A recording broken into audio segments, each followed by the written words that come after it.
Hello, everyone. Welcome to another episode of the Power Rankings. It is week 10. I'm your commissioner, Nick. Let's get right into those rankings. It's the Ocho. Let's go. Number 12, King of the Hill V2. Luke's team lost his 6th straight game this week as Josh Allen got outplayed by the other Josh Allen too soon. 6 losses in a row ties the record for longest losing streak in the league so far this year.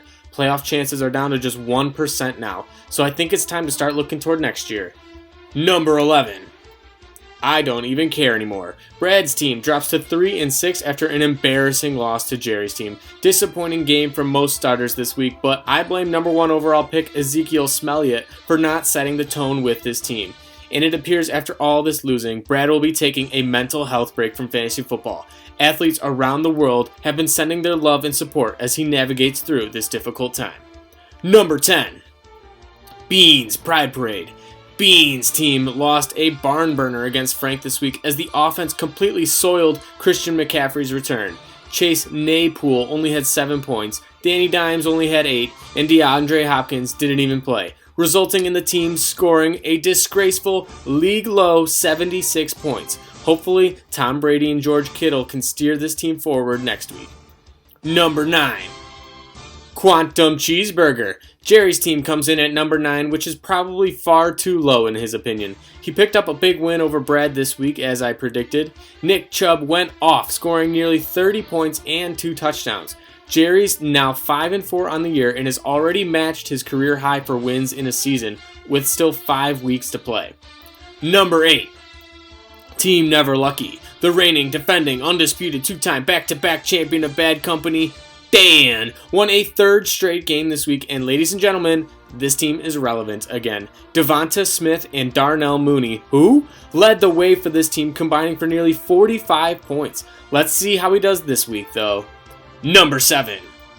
Poppy's prized possession. Oh no. Brophy's team lost to Hunter this week thanks to DJ Snore sleeping through the action. New running back Zach Moss also left this week with a concussion, so maybe this backfield is cursed.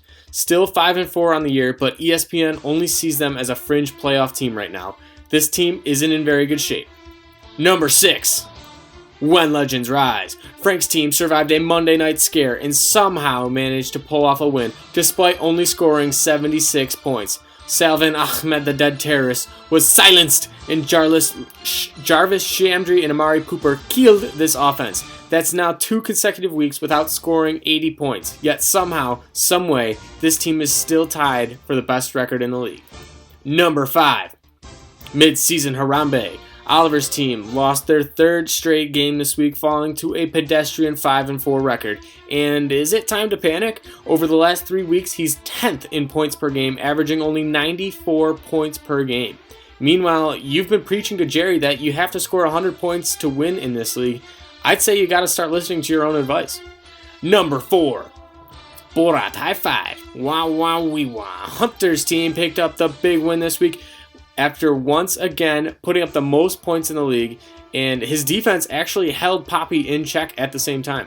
Hunter jumps up 5 spots in the rankings as he's had one of the deepest teams in the league all year. Let's see if he can keep it going. Number 3. The Process. You're not that guy, pal. Trust me. You're not that guy. Okay. Okay? You? Absolutely. Ryan's team took an L on Monday night after blowing a 34-point lead. Aaron Jones disappointed yet again, scoring just 5 points this week. This team has been consistently toward the top of the rankings, but they've done nothing but disappoint week after week. One of these weeks, I'm going to drop you lower than this. Number 2. Absolutely that guy, pal. Oh, absolutely my team won again this week, making that 3 straight wins, and this one goes out to Pat Fryermuth because the Muth was Luth on Monday night, putting up 21 points and 2 touchdowns against the Bears. I'm feeling pretty good right now as I currently have the highest playoff chances according to ESPN. And number 1, maybe next year. Lance's team picked up his 5th straight win this week, and I'm all aboard the Lance train right now. Lamar Jackson had a huge game this week, scoring 34 points, and I think Jonathan Taylor is the best fantasy running back in the league right now with Henry down. This very well might be Lance's year. So let's take a look at our playoff picture at this point. I'm just going to take a quick look at this. You can pause it if you want to take a look. If not, I'm going to move on to our next segment. It's Harambees Corner. Welcome back, Oliver. Here you go. Hello, everybody, and welcome to the Week 10 installment of the Power Rankings. Welcome to Harambees Corner. I am MidSeason Harambe General Manager Oliver, and let's get right into the games from Week 9. We had a lot of upsets this week. We had Dan picking up his third straight victory over Luke. Luke drops his sixth in a row, definitely heading in different directions there. But they both have the same playoff chances at 1%, which I think is the lowest that they can go because they have not been mathematically eliminated yet. But like I said, definitely heading in different directions. Frank beat the Beans Pride Parade by 0.2 of a point. Very close game. Tough loss for Beans, but he does get Christian McCaffrey back last week, so that should help him moving forward. Then we have Jerry beating Brad to get above 500 for another time this season. Who thought that we would be saying that? But here we are. He is just outside of a playoff spot. I believe he's tied with me, but I think I've got the tiebreaker for points 4. He could be in trouble though. Chase Edmonds is now out, so that leaves Nick Chubb and Melvin Gordon to handle the backfield for him. And Brad just needed one guy to have a big game, but he just couldn't muster enough. A lot of guys with okay games, just not enough to get the victory. Moving on, we have Nick.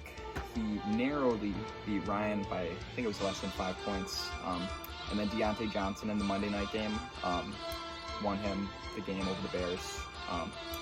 And I wonder if David Montgomery coming back complicates the Bears' backfield at all, because Khalil Herbert did fill in quite nicely for him while he was out, so just something to monitor. Ryan still looks good. Definitely a playoff team still, nothing to worry about. As long as he gets in, he will be a team to fear in the playoffs just because of how loaded he is.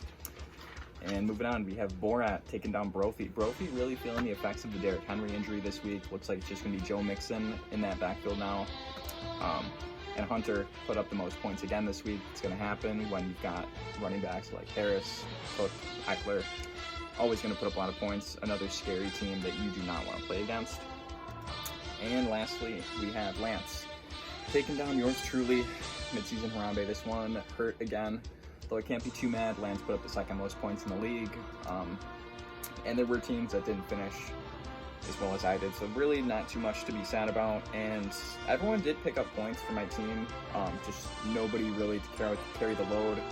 Another bad game for Mahomes, because when Mahomes is buzzing, Harambe's buzzing, but Mahomes looks not good right now, and my team doesn't look very good.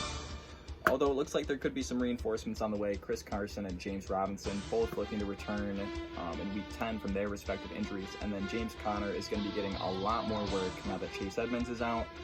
And then Eli Mitchell is still there too. He actually led my team in points. I don't even think he had like 12 points or something. So my team's looking a little bit better. Reinforcements are on the way. And Lance, props to you. I completely wrote you off. I put you pretty low in the power rankings a couple weeks ago, but your team has definitely rounded the corner and they are looking quite good. That is all we have for the Week 9 game, so let's move on to the lock of the week. This week's lock of the week is going to be Borat over Jerry. It feels like I've been picking Borat a lot, but what am I supposed to do? He has Najee Harris, Dalvin Cook, and Austin Eckler. 3 top 5 running backs, I want to say, and it's really hard to pick against him, especially when he's going up against a lowly Quantum Cheeseburger squad. He might be 5-4, but the talent level just does not scream 5-4 to me personally, and I don't think that he has the game breakers to compete with a loaded squad like Borat. So that will do it for Week 10. Like I said, I am Oliver from MidSeason Harambe, and I will see you guys again next week. Good luck, everybody. So let's take a look at our Week 10 predictions. Here are our matchups. We got Brad's team taking on the Process. Not much analysis here. We're going to go with the Process. Our next game, we've got King of the Hill V2 versus Beans Pride Parade. Again, not much analysis. It's going to be Beans Pride Parade. In the next match, we've got Quantum Cheeseburger versus Borat High 5. Not much analysis here. Actually, you know what? I picked Jerry to win last week. I might as well. No. I'm going to pick Hunter's team. Can never pick Jerry. I don't care if I hit it last week. I'm not going to do it 2 weeks in a row. Next matchup, we got Poppy's Prize Possession versus Maybe Next Year. And I've taken everyone on the right so far. I'm going to take Poppy on this one, though. Maybe next year, Lance's team, he's hot right now, but I think he's due for, a little setback. I think he's still a good team, but maybe a little setback here. Next matchup, One Legends Rise versus MidSeason Harambe. I'm going to take Oliver's team. Dad, you've only put up 70-something points the last 2 weeks. I just don't believe in your team right now. And in the game of the week, we've got a championship rematch from 2019. It's absolutely that guy, Pal, taking on Team Never Lucky, a pair of teams on 3-game winning streaks. I own the head-to-head matchup, 6-4 all-time against Dan. However, Dan has won the last 3 games against me, including the 2019 Bad Company Championship. So this one's personal. I'm going to take my team to win this one. I still am not sold on Dan's team, and I like my team a lot right now. So that's what I'm going to go with. And thanks to everyone for watching. I hope you have a great week. Take it easy.